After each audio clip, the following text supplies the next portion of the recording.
Ayes have it. The bill is set down for third reading next sitting day. I call on Government Order of the Day number 2. New Zealand Flag Referendums Bill, third reading. Mr. Speaker. The Honourable Karumish.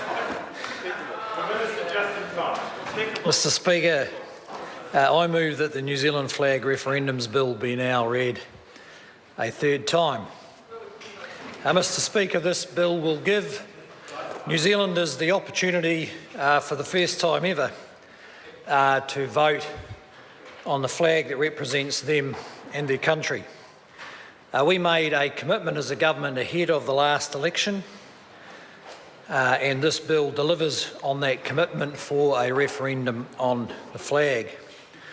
The first of 2 postal referendums will soon be held over a 3-week period from late November and into December. Just remind the House about the process that was put in place of which this legislation is part. Early on, the government, with the assistance of a cross-party group of MPs, set up the Flag Consideration Panel. It was resourced by government, but in every other respect has been operating independently and have, through a process of public engagement, but particularly through the website, have now produced a long list of 40 flags. The members of the cross-party group took quite an interest in the legislation and made a number of comments during the committee stages questioning whether officials had acted properly in the advice that they gave to the cross-party group. I just want to put on the record that I have no concerns about the roles that officials have played. Cabinet made a decision in 2014 about the process, October 2014, about the process and the budget for this project. The decisions were announced publicly at the time, and the Cabinet paper and minute were made immediately available online. So, Mr. Speaker, the process has at all times stressed the independence of the Flag Consideration Panel and the transparency of any decision-making around it. I want to thank the cross-party group for their contribution to this bill. Consensus recommendations of the cross-party group are determining the planned referendum dates, the preferential voting system used in the first referendum, the number of alternative flags on the first referendum voting paper, and the approach to regulating referendum advertising. The bill contains the measures required for the referendum process to progress. This includes setting out the postal voting processes of the 2 referendums and a promoter statement requirement for those who are publishing referendum advertising. The bill also has measures for implementing the new flag if voters decide to change the flag. Separate and parallel to this work, the Flag Consideration Panel has been operating. It's now released a long list of alternative flag designs, and we look forward to them accomplishing what must be a difficult task of selecting from those 40 flags 4 flags for the purposes of the first referendum. And Mr. Speaker, I think now that the process with the passage of this bill for underpinning the referendums will be complete, that the public debate over the flag is likely to rise a few notches in intensity, but also in relevance to what the flag is about. Up to now, it's been dominated to some extent, at least, by criticism about the amount of money that is being spent.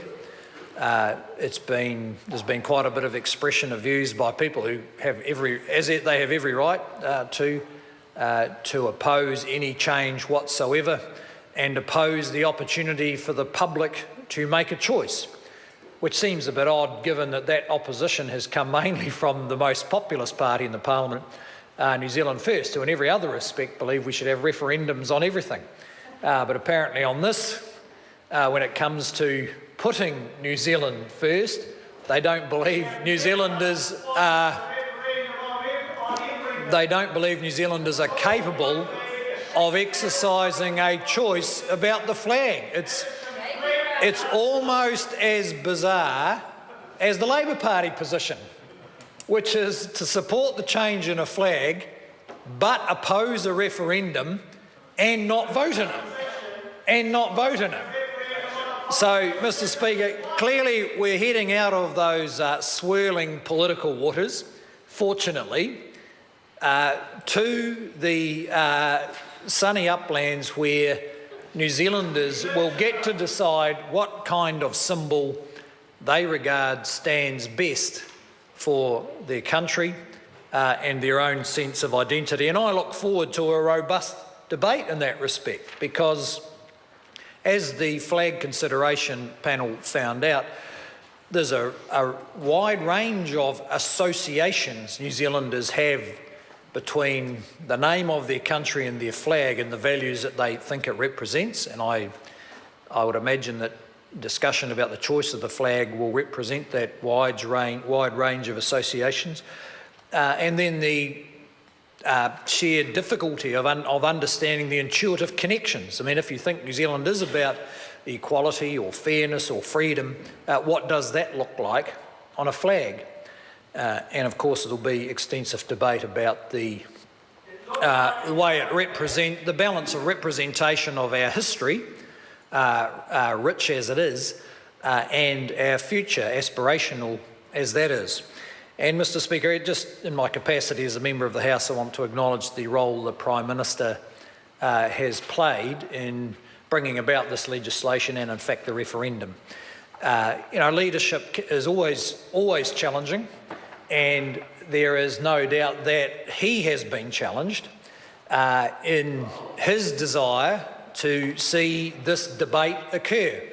But I've absolutely no doubt that in pushing this issue forward, he has shown the qualities of leadership and a fundamental belief that New Zealanders should have this opportunity.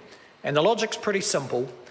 New Zealanders have gained in confidence about their economic capacity, about their place in the world. It's a hard-won confidence through various controversies and recessions and internal political debate, a hard-won confidence. And it is a unique opportunity now for people to choose how that confidence should be expressed. And the Prime Minister, I think, was, at the time he raised this issue, almost uniquely aware of the need for that opportunity. But the debate that we will see from here, I think, will see many New Zealanders grasp that opportunity with two hands and express their view. And I would counsel the Leader of the Opposition to change his position. He doesn't usually have much difficulty doing that.